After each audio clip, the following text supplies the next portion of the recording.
Hey, what is up? Productivity and profit, or profit productivity, depending on where you're listening to this.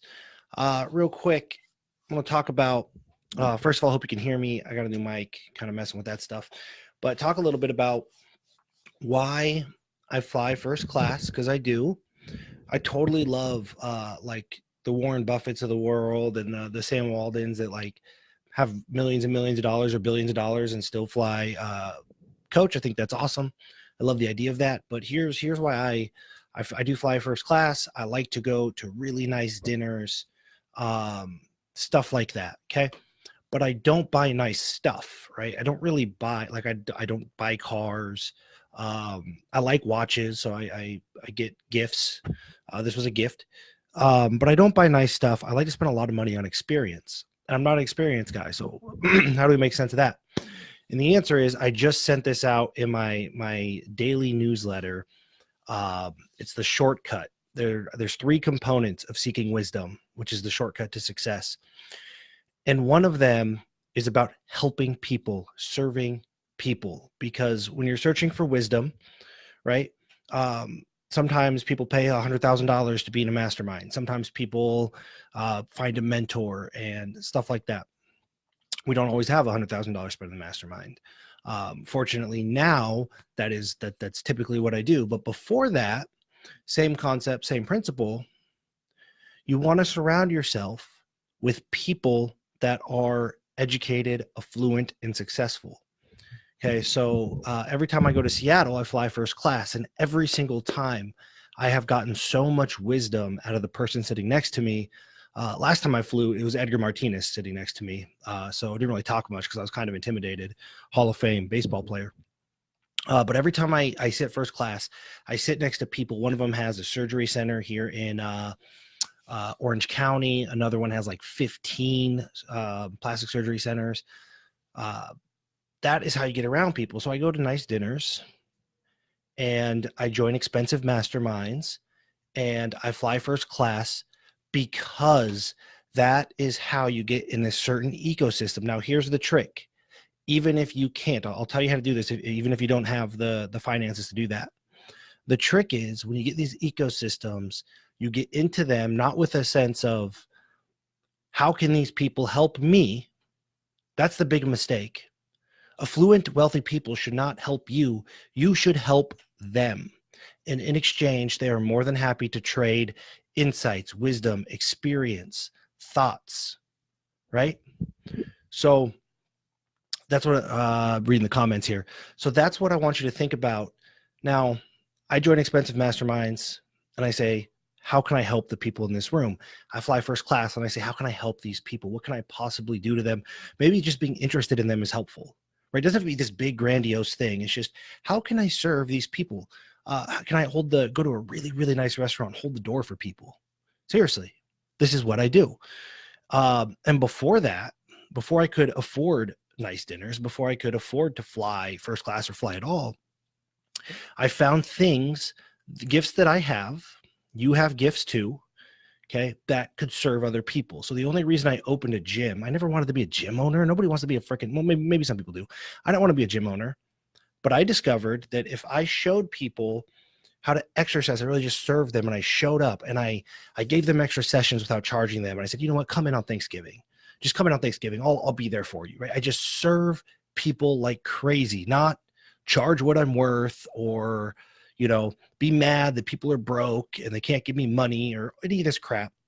It's just serving people that are where you want to be. And when you do that, when you show up and you hold the door for somebody that is educated, affluent, and successful, they're a little more likely to share some wisdom with you. When you show up, maybe outside of your office hours to help them. We had a client one time whose son fell off a boat. Great kid, fell off a boat, hit his head, and drowned. And we had rules in our gym that we were never open from noon to 3. And I said, you know what, Joe?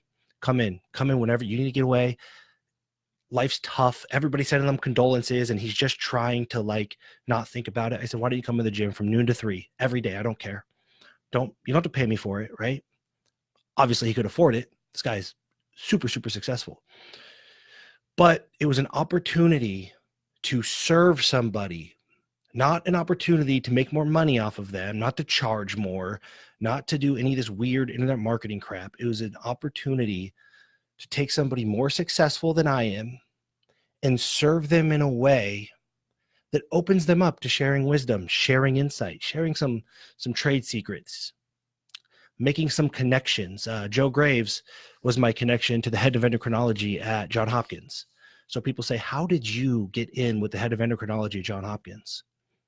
I helped somebody without asking for anybody, without asking for anything in return. People helping people. Dan Nicholson and I did a whole campaign about this.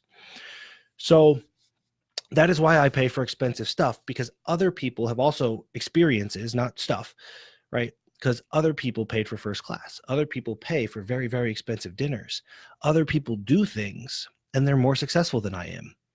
And I go there just seeing how I can possibly be of service to the people in this ecosystem. And you know what they do? They share wisdom with me. One of them got me tickets to a Seahawks game, sideline tickets to a Seahawks game. They make connections. They make introductions. They're happy to help, right?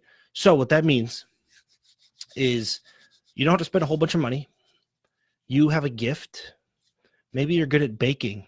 Maybe you're great at taking care of children. Maybe you're great at, maybe you just go hold the door for somebody, right? There's something you can do that is serving other people that'll make them more receptive to what you have to say and more willing to share their connections, their resources, their insights, all that stuff. Okay. So I think it's great. I think it's a great story when billionaires fly coach. I don't really care if as far as the comfortability, but I want to be in an ecosystem of people where if I come from a place of service and I just help them, whatever they give me in return is infinitely more valuable. It might be a phone number. They might say, hey, let me hook you up with this guy. Hey, you know who you should talk to? They might say, hey, why don't you come by my office and talk to this person? You never know. But that's not the point. The point is you get in ecosystems of people that are more successful than you, that have what you want, and you simply get in that ecosystem and all you do is think about, how can I serve these people? What is the best way I can help them? How do I develop this association with my community? And if your community is wealthy, affluent, influential, well, then you want a positive association, right? So that's that. You don't have to spend $100,000 on masterminds. You can just offer your gift. If you are good at exercise, you know nutrition really well, offer to help people. Just say, hey, let me help you with that, right? And then you get all the wisdom, which is the shortcut to the success that you're after. It really is. It's not raising your prices. It's not charging what you're worth. It's not running more traffic. That's all super linear stuff, right? It's when somebody opens a door and says, hey, let me introduce. Do you know how many people go, how in the hell did you get connected with that person? How did you meet that? Why did that person fly you to see them? And it has always been from a place of service to other influential, affluent people. So that's why I fly first class. That's why I buy nice dinners, but I don't buy nice stuff. I don't like spending money on stuff. It's just about an opportunity to serve and get more wisdom. It is the shortcut to wisdom. Hopefully that makes sense. Hopefully it's actionable and you go do something about it. If you go to nickpeterson.com/bombs, this is kind of stuff I send in my daily emails. I just sent one today that really breaks this down in depth. If you got it, hope you liked it. If you're not on the list, get on the list. And